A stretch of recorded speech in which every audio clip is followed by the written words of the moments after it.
Is Jen and haha, recording in progress. Got it. So this is Jen Shephard. She is our data analysis expert, and she will be leading the workshop. Take it away. Thank you. Hi, everybody. It's great to see some new faces this time. Also, some folks who were with us last time. This might be my favorite session, although I could say that about all of them. But I build data visualizations for a living, and so I'm really excited to talk with you all about charts and graphs today. So let me share my screen and we'll get going. But before we jump into today's session, I was wondering if anybody who was part of our session last time had any insights that they wanted to share, any reflection thoughts that they had, or something that might be maybe useful to those who weren't able to attend.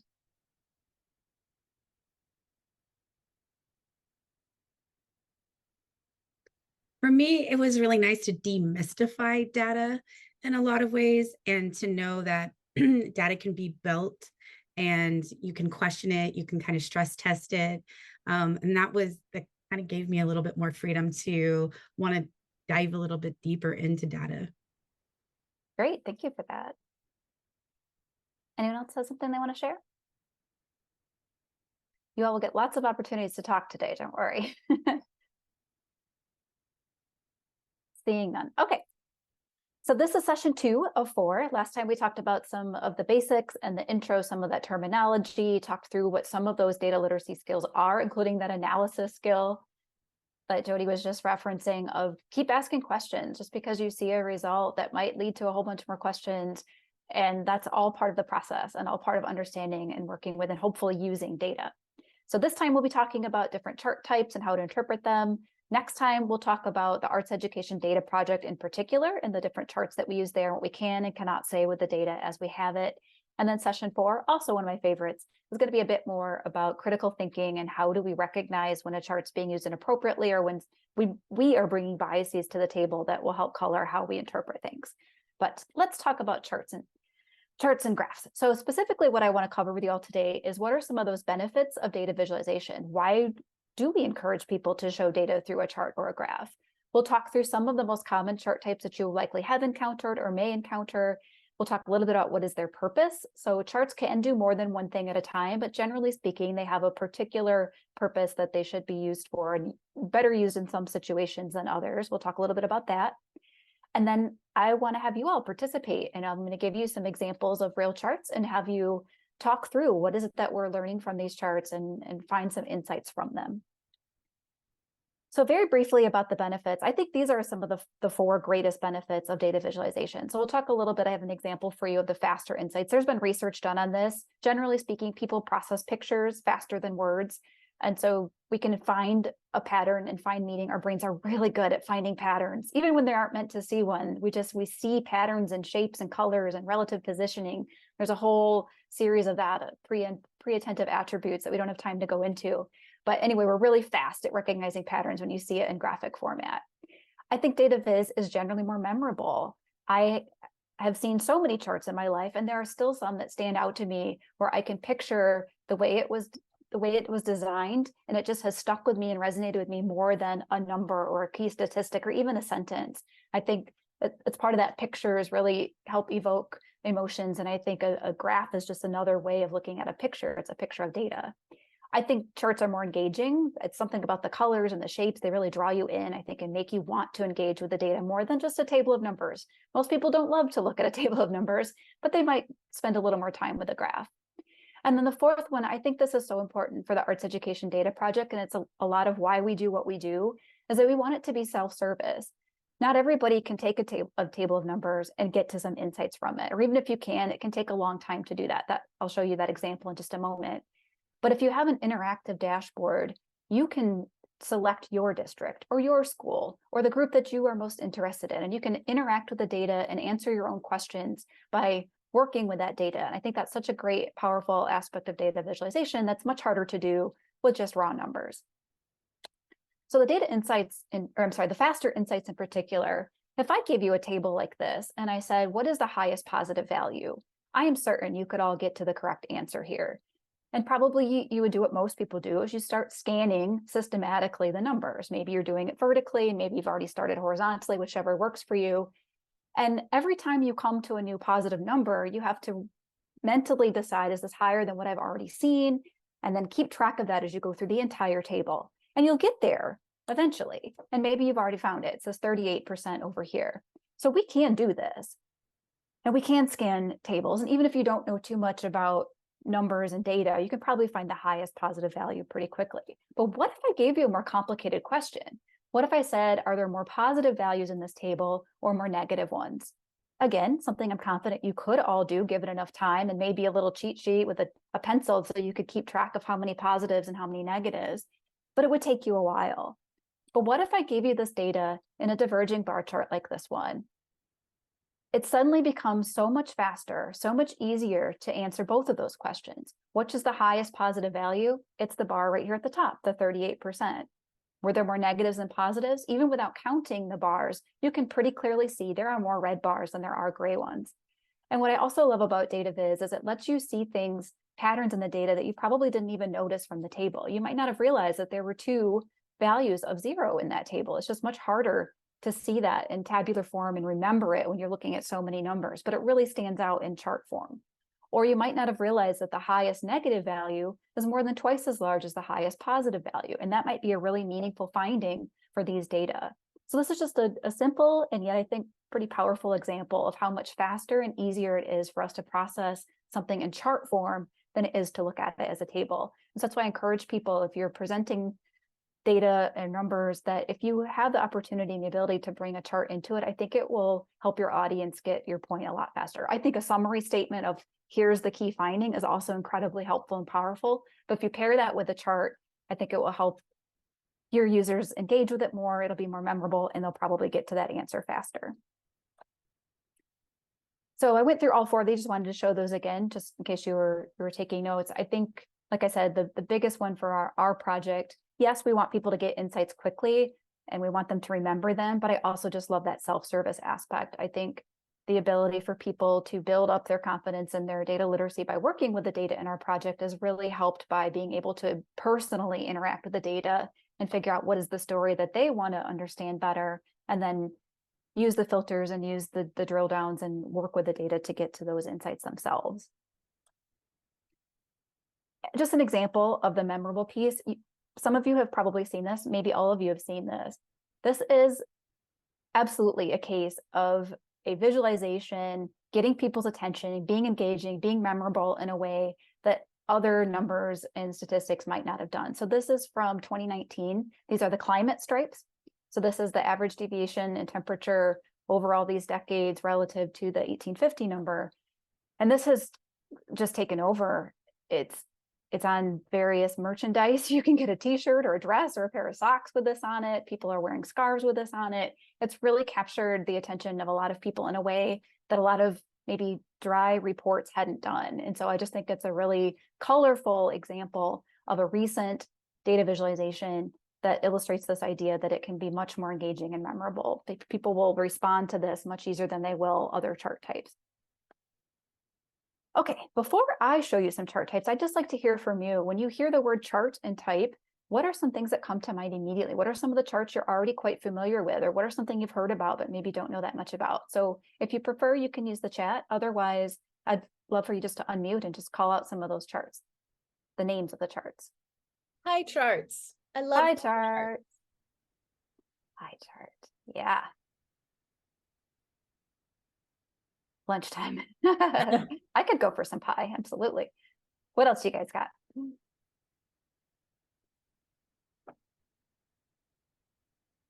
you heard of the waffle chart? There are several food related charts. There's waffles. There's pies. There's donuts.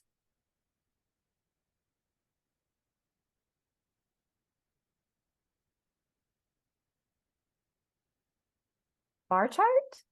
Line chart? Okay, bar, scatter. Thank you. Scatter plot, bar chart. Yes.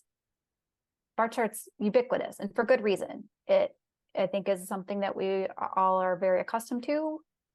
It's easy to understand. There's a reason why a lot of visualizations are built with bar charts.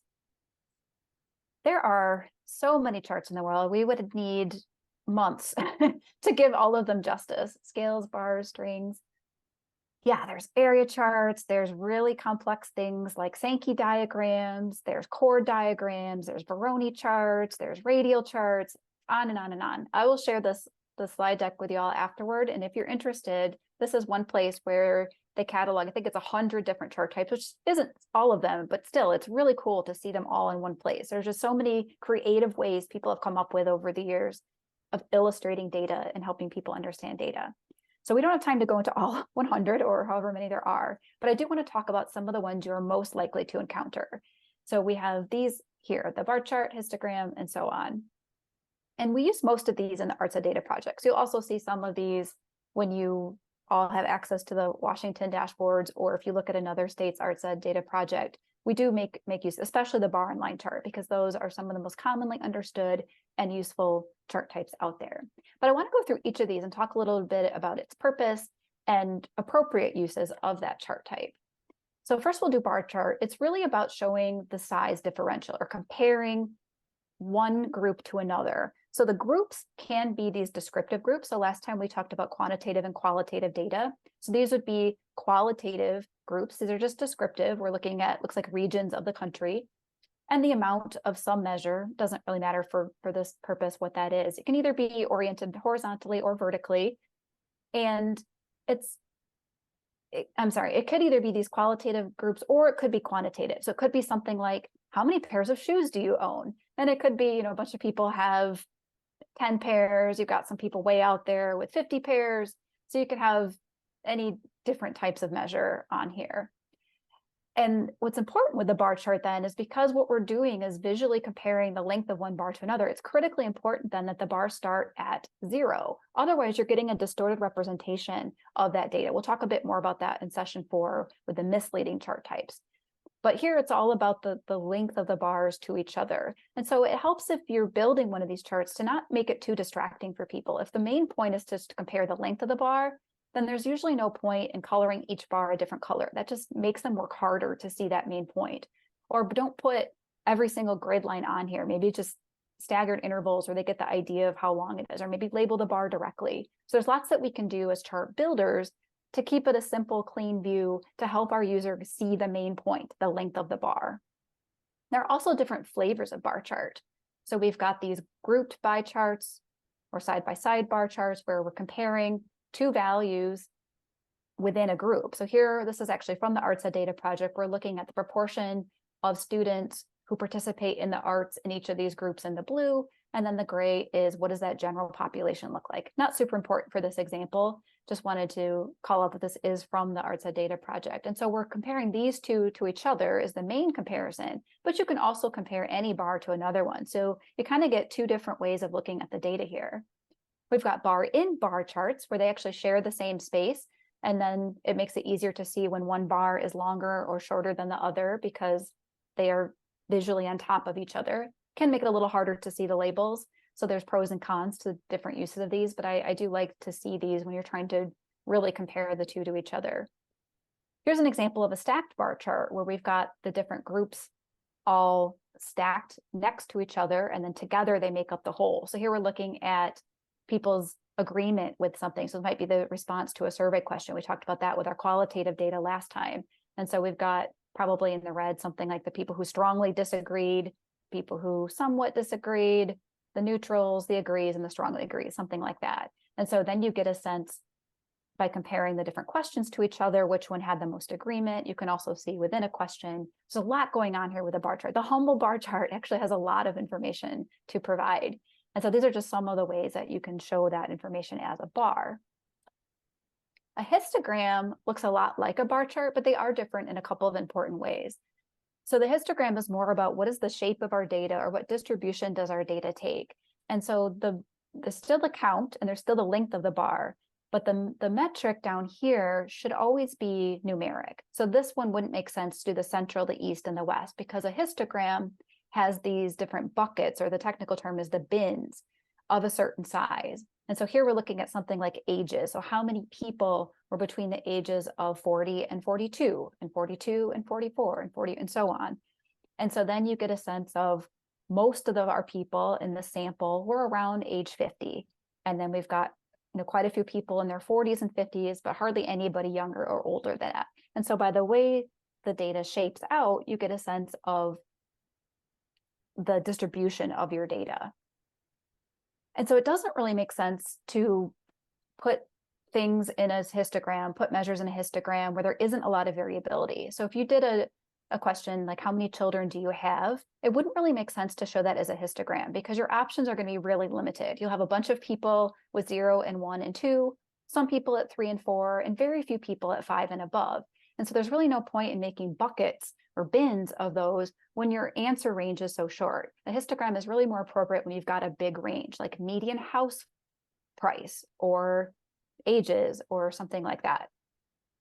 And then you also want to make sure that the bins are of equal size. Otherwise, you're giving people a distorted impression of what the data look like. So if bin 1 is size 3, and then you've got a different bin that's size 10, it's really distorted. You don't really get a true sense of the shape of that data. So it's something to keep an eye out for if you do see a histogram, of making sure that those bins are equal. All right, some of y'all mentioned the pie chart. So the important part about a pie and a donut, which a donut is a pie chart, is just have the middle taken out of it so that it looks like a donut. And often people will put a little additional information in here, like in this example. So you can use that center space to maybe say what the overall total is or something like that. But otherwise, they're built the same. They work the same way. You've got these wedges that are a proportion of the data. So this might be something like what proportion of the students had perfect attendance versus missed a couple of days versus missed a lot of days. So altogether, that totals up to all of the students. So you're just talking about the different proportions, the different components of that total student population for your measure of interest, in that case, attendance. Or it might be something like what proportion of our students attend a school where most of the students are eligible for free and reduced price lunch. Maybe that's a really big wedge, meaning that in our particular district, most of our students are in a school like that. It can be a little difficult for people to judge the size of the wedges. We're not actually really great at getting that precisely, but a pie chart can still be really effective at giving the general impression. So I'll have another example of this in a little bit for you to interact with, and you'll see what a difference it makes as to whether you just want the general trend. You can see pretty clearly this is about half, but these other angles are a little bit harder to work with. So pies really work best if you don't have too many groups in them, and if you don't care too much about people knowing exactly what that value is, but instead getting a general idea of how one group compares to the other. Line graphs, also super ubiquitous because we often want to look at something as a trend, a pattern over time. And the way we define time can really cover all possible, I don't say elements of time, but all the different units of time. That's the word I'm looking for. So it could be by year, could be quarters, could be months, days, even hours, lots of different ways we can break down time. But it's really about what does this pattern look like over this time period. And I generally do recommend that if you're going to build a line chart like this, that you go from oldest to most recent, left being oldest, right being most recent. I have seen those reverse. That's something to pay attention to if you're looking at a line chart, and making sure you understand which is older and which is more recent. But generally, people think of time going this way if you're going to do it in line chart format. I know you all are really interested in an equity perspective on this. There's lots of fascinating research on how not every culture thinks of time linearly like this. And so there are lots of other ways to show time in a more of a clock format or a circular, think about rotation of the earth. So I don't have time to go into all the different ways you could show time. I think the most common in our culture is to look at it as this graph that goes from left to right, but that's not the only way to display time. None of these are meant to say this is the only way to show this data. This is just one of the more common ways that you'll see this data presented. And we can have a line chart where it's just the one line. So we're looking at one metric over time, but you can also show more than one line at a time. And one reason you might want to do that is to be able to see how these patterns compare to each other. So here we're looking at something at the month level where each line is a different year. And this makes it easy to see when there's a difference for a given month across these years. So for example, March, these values are all pretty different from each other. 2018 had the lowest value, 2017 in the middle, and 2016 had the highest value. In contrast, if we look at October, those values are all pretty much exactly the same regardless of year. So that can be a really interesting finding, that whatever this measure is, it has consistency around October and variability in the early part of the year. And that could be really meaningful. And you can see that insight in a line chart in a way that you might not be able to from a data table. An area chart has a lot of similarities to a line chart if you're only looking at one measure at a time. So it's basically a line chart with the bottom part of it shaded in. So here we're looking at just one segment of a larger visualization. I'll show you more of it in a minute, where we're looking at the trend of popularity of action movies over time. And so you can see there's a spike up here, and then it was pretty low, and then it rose up again. Interesting, but you could have done that as a line chart. So let me show you a couple of examples of where the area chart becomes especially effective, because you can use it to show components. It can have a part to whole element to it as well. So here's a little bit more of that visualization I just mentioned. And this goes on for several more genres. It's really fascinating actually to see the different trends and patterns of popularity of these different movie genres over time, because some of them had very clear patterns of popularity, like war movies that just have not regained that popularity ever since. Crime, more steady. This is a really cool visualization that if you're interested, I encourage you to check it out. So this technique of putting more than one chart in the same display, but not on the same axis, it can be referred to as a panel chart or a trellis chart. And I think this can be really effective. If you're not really worried about the precision of it, you don't necessarily need someone to know how much more popular was action here than war, just the general idea that action had a surge of popularity up here that war did not, then this can be really effective. But sometimes that comparison is more important. And so you might want to put your charts on the same scale.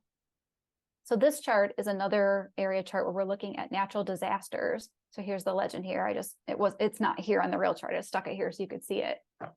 But if you add all of these things up together, they sum up to the total number of natural disasters in each year.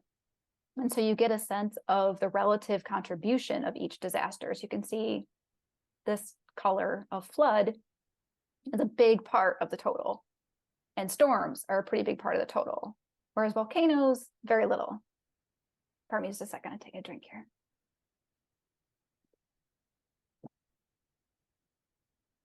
Excuse me. So here, having them, gosh, I'm sorry about that. Here, having them share a scale, I'm losing my voice all of a sudden. Having them share the scale is really valuable because you want people to see side by side that relative contribution. And this is one of my favorite examples of an area chart because we're looking at parts to whole. So what we have here is in a given year, the proportion of beverages that are consumed of each of these 4 types. And then we've broken it down by country. And so if you look at any one year, you see the contribution of that beverage type to the whole. And so you can see really quickly, what does that pattern look like within a country? So for example, the rise of wine consumption in Australia, or the stability of beverage consumption in Austria, it really hasn't changed at all over these decades. You can see when a new beverage comes in, like in Australia, I'm assuming these are things like seltzers and hard ciders, whereas other countries don't have that come in at all. And so even with just the simple area chart, you can take away so many insights from this. And I just think that's really, whoops, sorry about that. I think that's really powerful to be able to look within a year and get the general sense of, let's say here, 1995. You don't know exactly what these values are, but you get a sense that this is, around 25% or so. And you can see that within 1 year, but also you can see what that looks like across time. And so this is, I think, a really great example of an effective way to use an area chart, because you're seeing the trend component, but also the part to whole simultaneously. And then when you put all the countries together in this panel chart, then you can really start to do comparisons. This is, of course, just the top part of the overall viz. There are a lot more countries on the whole thing. So I really like this one. All right, next visualization type is maps. So there are more than just these 2 types of maps, but these are the 2 that you would be most likely to encounter. So there's a choropleth or a filled map, where we're taking some measure and we're coloring the entire geographical area. So maybe we're looking at neighborhood here. So this might be something like the population density in a neighborhood. And the places with more density are darker, or maybe they're more red. We don't have the scale here. That would hopefully have been included in the real map.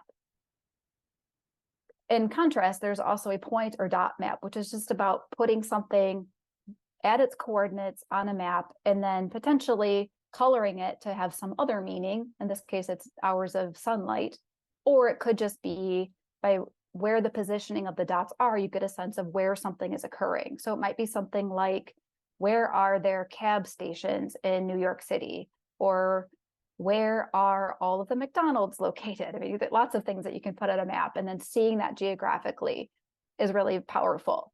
Now, it doesn't mean that just because you have data that is a geographical element, like county, for example, that it should go in a map. It depends on what your purpose is and what your research question is. So if your question is which county or which district or which school, if you had the school addresses, has the highest arts enrollment rate, well, seeing that on a map may not be super useful. It's going to be hard for you to figure out which has the most. In that case, you probably just want a simple bar chart ranked, ordered by the different values. On the other hand, if you want to see in my state, where do we have a lot of arts participation and not so much arts participation, then seeing that geographically can be really useful, because you might notice that there's a pocket of your state over here where there is a lower rate. And if you just saw those individually named in a bar chart, you wouldn't see that insight.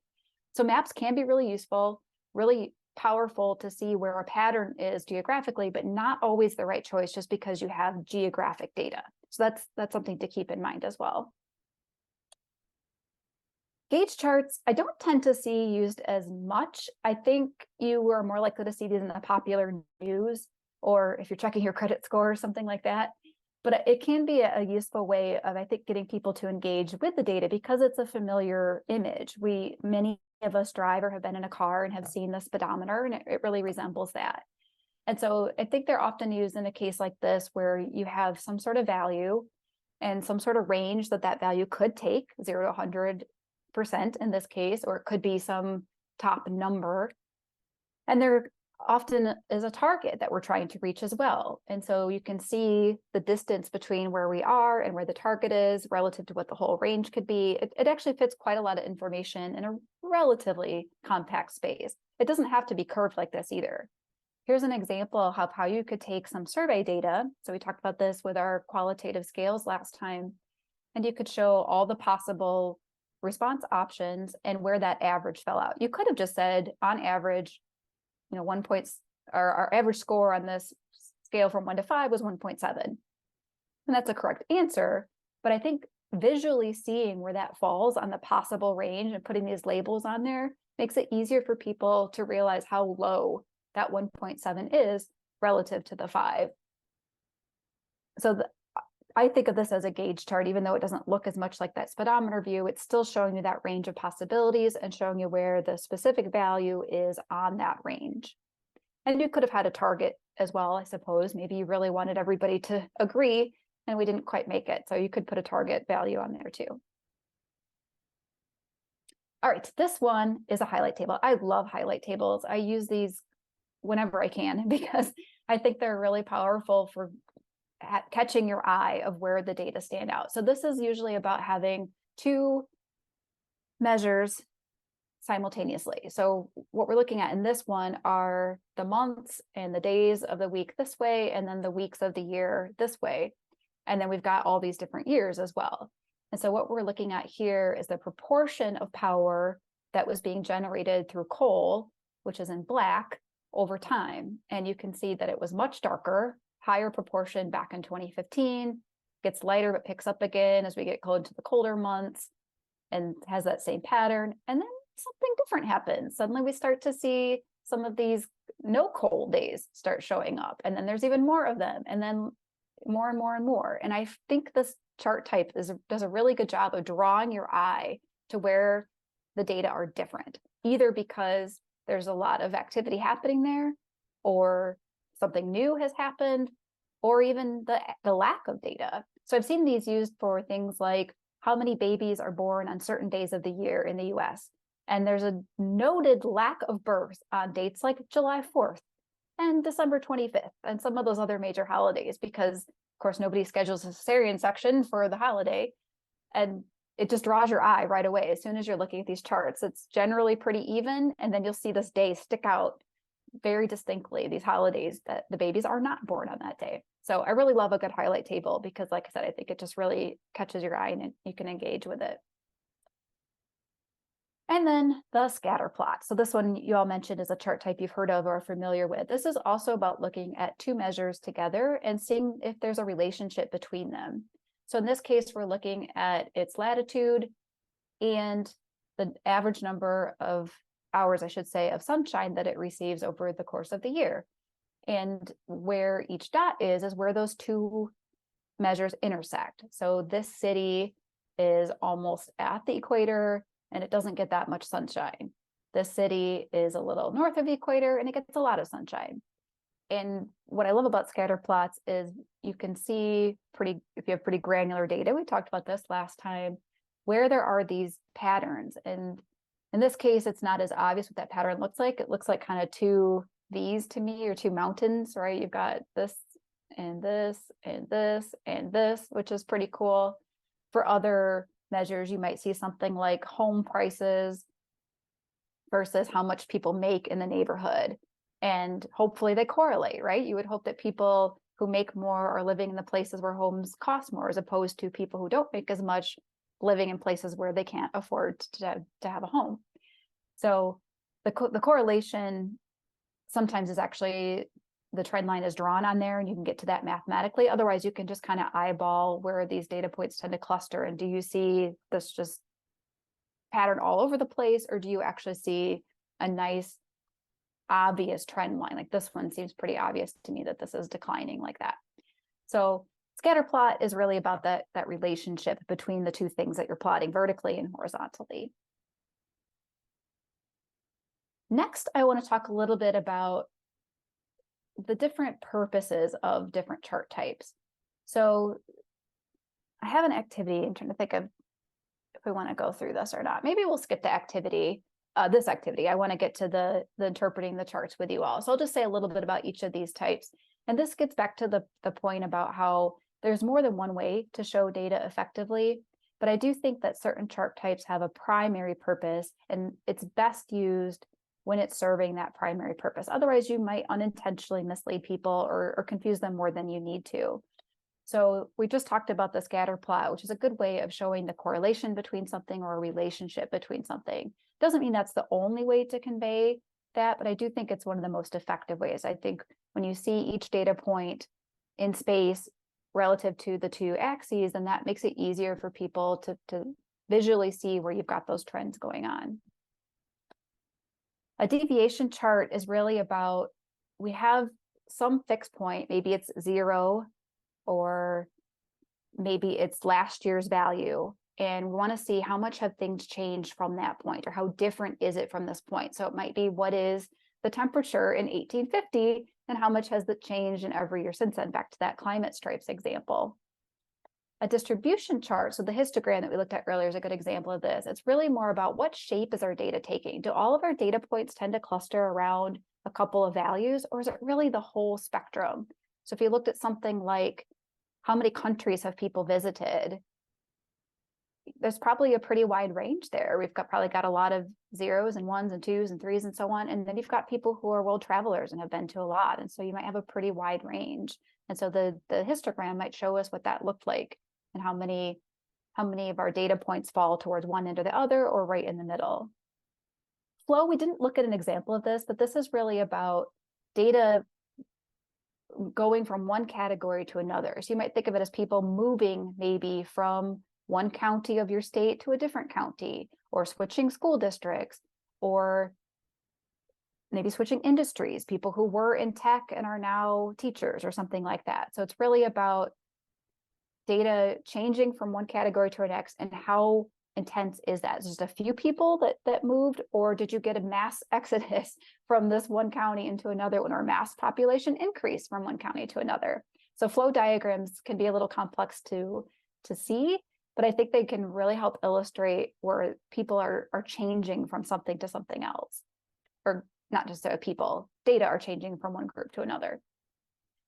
Magnitude charts are really about those size comparisons. So this would be the bar charts that we looked at early on. So it's really, how much does this one thing differ from this other one?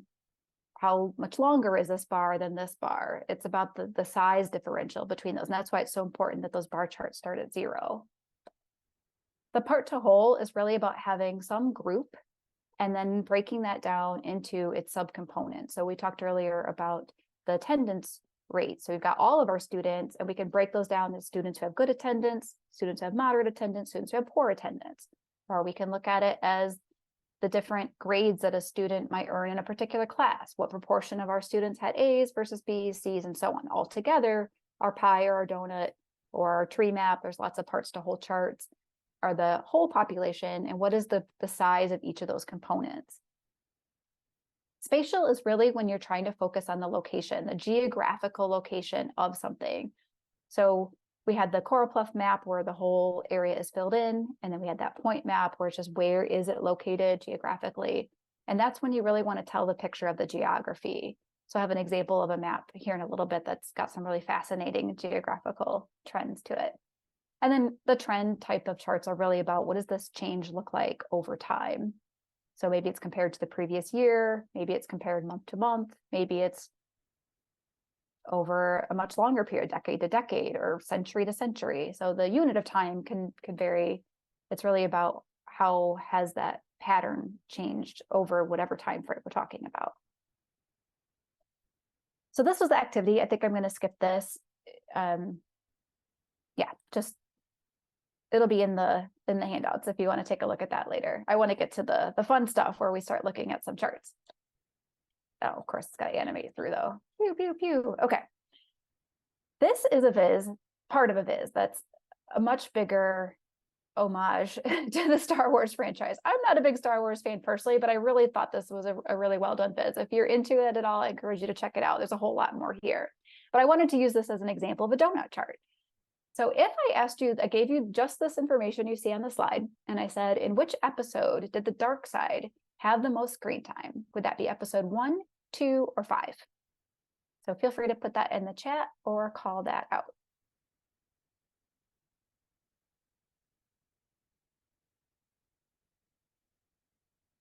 So we've been using our analytics, or sorry, our data literacy skills that we talked about last time.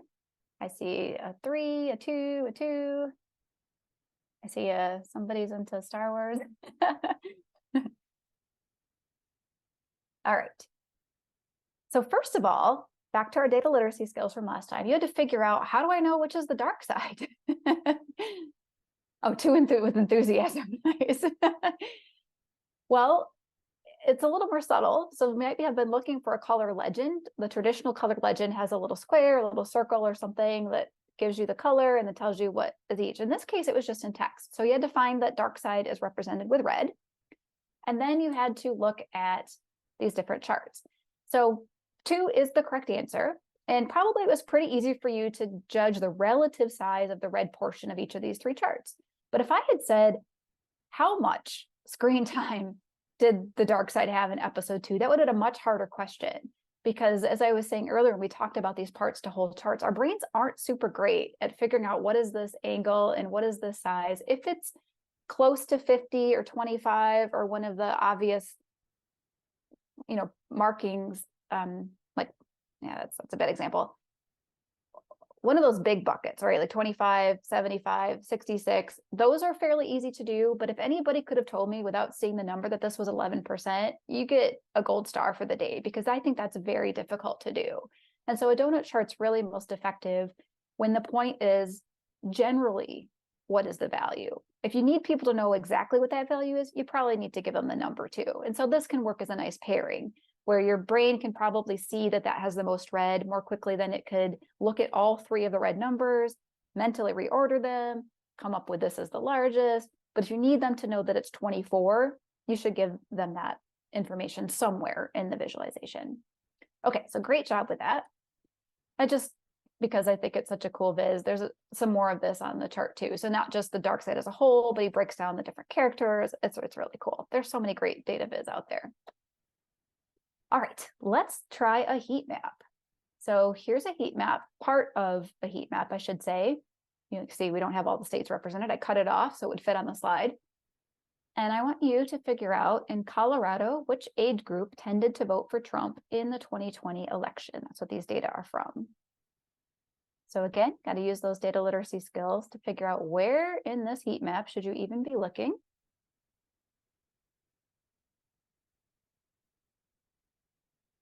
All right, I see some answers coming in. 45 to 64, another vote for that. And yes, and Renee, I will be sharing the matching exercise. I'll give the results to that when I share out the slides. Another 45 to 64. Yes, perfect. So here you had to do a couple of things. First, you had to figure out which of these are age groups, because that wasn't labeled. So you had to use a little bit of assumption of the options given, which of these are probably talking about ages, correct? To figure out where's Colorado, great.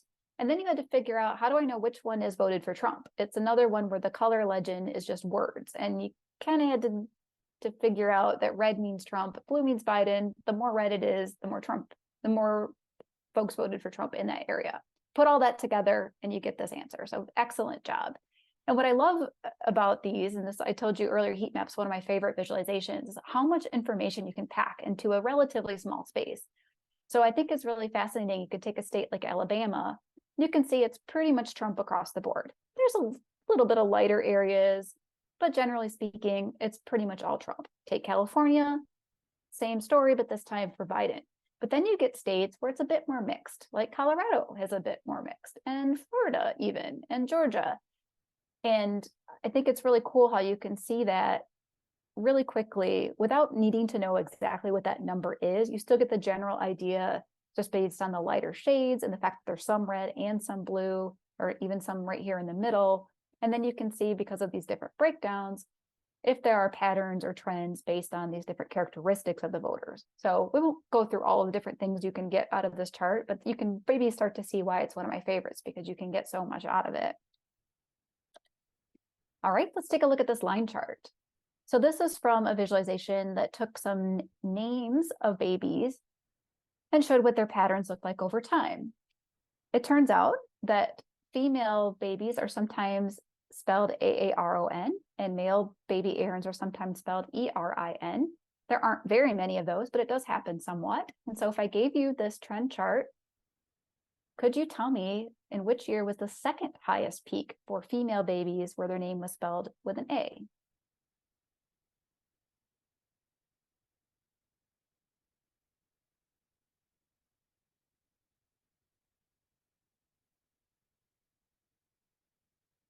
I'll do a little detective work here. Guesses are always welcome. This is a safe space. This is for learning. So go ahead and put yourself out there. Make a guess. 1981.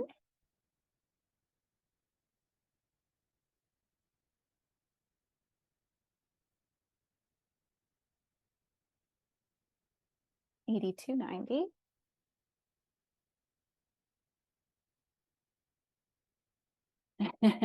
Not clear. Two peaks are almost equal.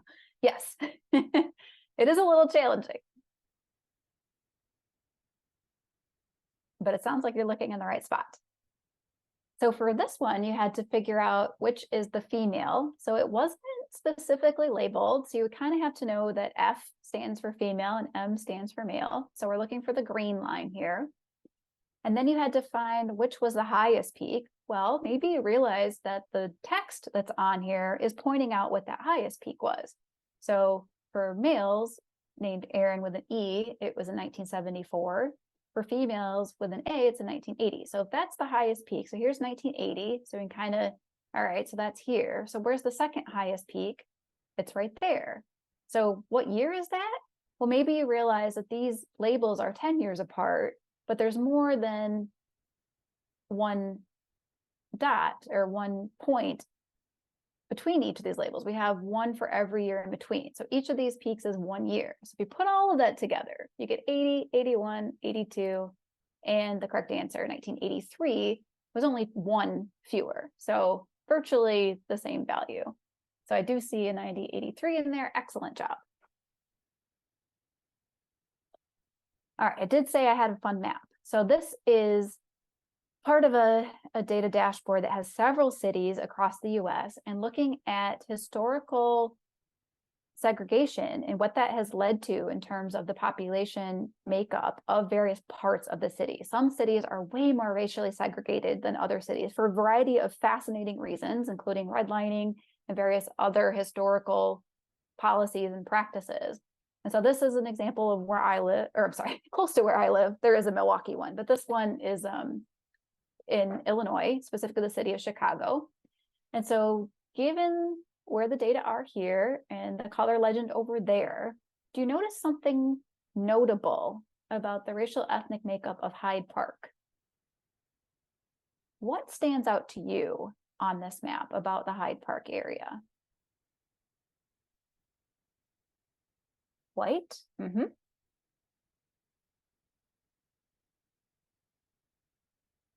It is predominantly white. And how does that compare to the area around it? White with Black population around it. Yeah, that's what stood out to me too. So there's it doesn't have the streets on here, so I don't know exactly where this delineation falls, but it's really notable to me that there's a lot of majority Black folks in this area. And then there's just this white section in the middle of it. And I think that's really fascinating. And generally speaking, you just see these big groups where there's not a lot of intermingling of the colors. There's a green area and a beige area and a blue area. And there's a little bit here and there. I'm not sure if you can see it clearly on your screen. There is a pink zone right here in the middle of it. So there's some mixing, but generally speaking, there's these big sections. And that's what the whole project was about, was finding these cities where there's these very distinct areas. And I think it's really cool how you can show that geographically. And then if you did lay highways or things like that over top of this map, then you might be able to answer some of the questions about why might this group or why might this area be so different from these other ones. So I love maps too. I think they can tell a really powerful story. Oh, now Hyde Park. There it is. You found it. All right. I am not much of a sports person, but it does lend to a lot of data visualization. Sports people, it turns out, really love data and really love to share statistics. And so this one is looking at basketball players, NBA players specifically. And we've got a scatter plot. So based on what you can see on the screen, what would your guess be as to why, or I should say, what do those numbers in front of some of the names represent? And yes, and it's true, there was a gray area on top of that map. So it was mostly the white folks with a little bit of the other and then the Black surrounding it.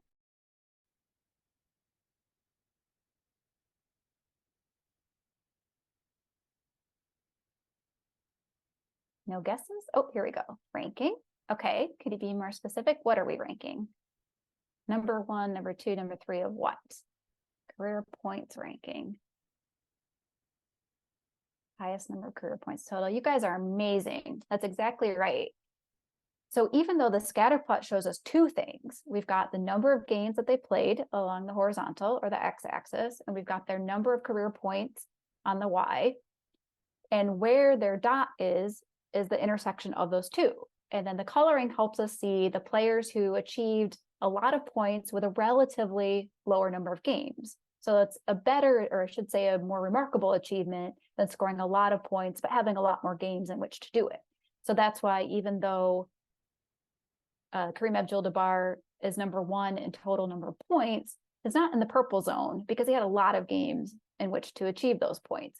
But you're absolutely right that the numbers are going down vertically. Now, why the designer of this graph chose to just call out the points rankings, I have no idea. But I think it does take you a minute to try to figure out what are those numbers and why are only some of them labeled. So it just did 1 through 10 in terms of the points. Maybe only top 10 in history, possibly. Yeah.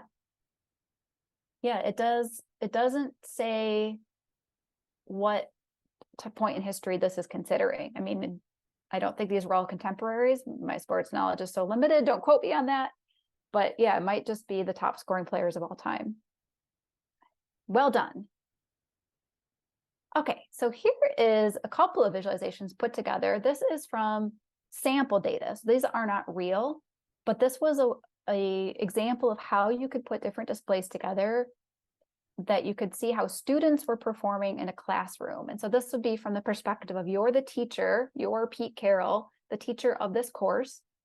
And here's how you can get kind of a bird's eye view of how your students are doing on various metrics in your class. And so we've got the bar chart that shows us their overall grade by student. We've got this heat map that shows when assignments were in red are missing, yellow is late, or if they were turned in on time is gray. So you can start to see where some of these really jump out at you. We've got another bar chart of the course distribution. We've got these line charts with that trend line included of when were assignments late or missing. And so when you put all these pieces together in a dashboard, I think it can be really informative of seeing the bigger picture. So if I were this instructor, what I would really want to see is, are there patterns in when assignments were late and missing? So I might want to identify, was there a particular assignment? These aren't labeled, but I'm sure in the real version, you would know which assignment this was. So was there an assignment or a couple of assignments where a lot of students tended to have trouble with it? So there were more who were missing it or late than typical. That might be a clue to me as the teacher, but that's something I should give more instruction on the next time. What happened in early September, the next time that I gave this exam. Yeah, I don't know. There are a lot of missing assignments. That's a great question. That's exactly the kind of thing that you would want to be able to do with these data displays, is find something that stands out to you and then interrogate the data, ask additional questions. Maybe every teacher in our school gave a really hefty assignment in that same week. And so the students couldn't give all of their attention to everything simultaneously. They had to pick and choose, and oops, sorry, Pete Carroll, your class was not at the top of their priority list, and they didn't put as much effort into your assignment as they did this other teacher's. Really powerful micro lesson.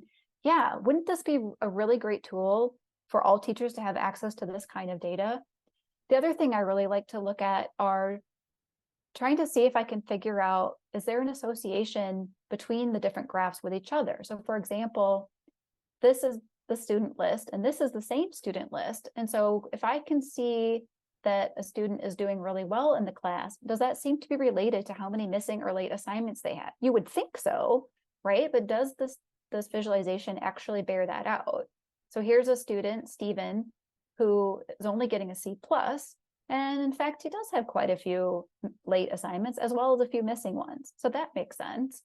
Or we've got this student, an A student, Brock, who only had one late assignment. So that seems to work out. So I guess, validate that the visualizations make sense and that they work together. They ought to work together in a way that is meaningful. Even if you don't explicitly spell that out for your user, I think people are going to be naturally inclined to look at the visualizations together and to start drawing those conclusions on their own. And so if you're the one designing this, you want to make sure that your data makes sense in that way. Miranda, great example of what the prep was asking for. Yeah, there can be a lot here. And you do have to think about not overwhelming your audience with giving them too much information, but you also want them to be able to answer their question. So this is why we do these dashboards for the ArtsEd data project, to give people a lot of different information that relates to each other to help tell the overall story of what's going on, in our case, with arts education, in this case, with the particular teacher's classroom. So here's an example that I was giving earlier. I already walked you through this, of the student had a couple of late assignments. Does that seem to translate to their score? Maybe, maybe not. There's probably a little bit more going on here. We don't have, for example, their performance on exams, which would also be a part of their overall grade. So if a pattern doesn't make sense, it may be you're missing some of the information that would factor into that. Lots of examples out there of different education type of dashboards. This one's got a lot of color, really catches your attention, a lot going on. But I think it's really great that more and more schools and districts are starting to give this type of information available to their teachers to help better understand the data of their classroom. So what we covered today, some of the benefits of data viz, I gave you those 4. I think the self-service is a super important part of that. We talked about some of those common chart types, some of the purposes of charts and when they are and are not as appropriate to be used depending on the type of data that you're showing or the key question that you have. And then hopefully you all had a little bit of fun working with some of those chart types and answering some questions with it. So for next time, if you're so inclined, I think it would be great practice to watch this other video. So I had you watch the first one of the series after our last session. So she also talks about visualizing data. So it's video number 3 in the series. And then if you're up for it, I would like for you to try to seek out a chart you haven't personally seen before, maybe just don't have a lot of experience with, and do your best to try to interpret that chart. What is the same? What's the key takeaway here? And bring that to our next session. Maybe we can share a couple of those with each other. There are so many charts out there, some of them super fun, super engaging, and I'd love to hear what you all come up with, a chart you find out in the wild, or maybe it's one you're working on. That would be fine too, and we can talk about it together. And that is our session for today. Awesome. Thank you so much, Jen. That was really great. I love that we get choices of different graphs that we can use. I noticed like the heat graph for me, for my neurodiverse brain was like, oh, that might be a little too busy for me. But knowing that, you know, there's scalable different graphs that we can use. So thank you so much for that. And go ahead, Odette, and put the link in for the video. We recorded the session last week, and so here is the link to the recording last week. And we will be sending out a newsletter tomorrow with this recording that you can share with your community. So we'll be back for session 3 next week at 1:30. Thank you so much. Thanks, everyone. Thanks, everybody. Thank you.